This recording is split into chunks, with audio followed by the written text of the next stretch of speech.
Hello বন্ধুরা, গরিব ঘরের রাজপুত্র নাটকের ১৪তম পর্ব দেখে আপনাদের কার কার মাথা ঘুরে গেছে?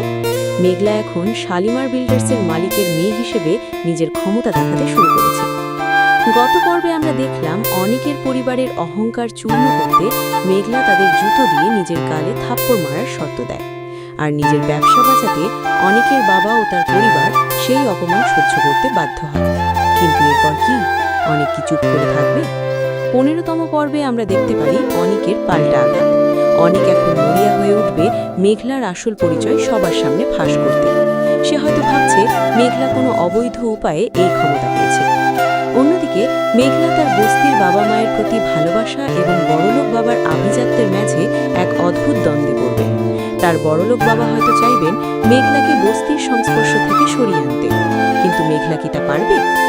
সবচেয়ে বড় চমক হতে পারে অনেকের দ্বিতীয় স্ত্রীর সাথে মেঘলার মুখোমুখি হওয়া। অনেক যখন দেখবে তার সমস্ত ব্যবসা এখন মেঘলার হাতের মুঠোয়, তখন সে হয়তো মেঘলার কাছে ক্ষমা চাওয়ার অভিনয় করবে।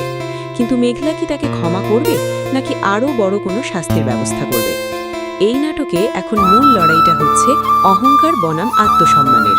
অনেক তার বড়লোক হওয়ার নেশায় মেঘলাকে ছোট করেছিল, আর আজ সেই মেঘলাই তাকে জুতোর বাড়ি খেতে বাধ্য করল। আগামী পর্বে অনেকের ম্যানেজার এবং রতুলে নতুন কোনো ষড়যন্ত্র দেখা যেতে পারে। অনেক হয়তো রতুলকে ব্যবহার করে শালিমার বিল্ডার্সের ভেতরে ফাটল ধরানোর চেষ্টা করবে। তবে মেঘলা এখন অনেক বেশি বুদ্ধিমতী এবং সাহসী। আপনারা অনেকেই জানতে চেয়েছেন ১৫তম পর্বটি কবে আসবে। সাধারণত এই নাটকটি প্রতি সপ্তাহে একটি বা দুটি নির্দিষ্ট দিনে আপলোড হয়। বন্ধুরা, আপনাদের কি মনে হয়, অনেক কি পারবে মেঘলাকে আবার বিপদে ফেলতে, নাকি মেঘলার প্রতিশোধের আগুনে অনেক ছাই হয়ে যাবে? কমেন্ট করে আমাদের জানান। আর পরবর্তী আপডেট পেতে আমাদের চ্যানেলটি সাবস্ক্রাইব করে বেল আইকনটি বাজিয়ে রাখুন। দেখা হচ্ছে পরবর্তী ভিডিওতে। ধন্যবাদ।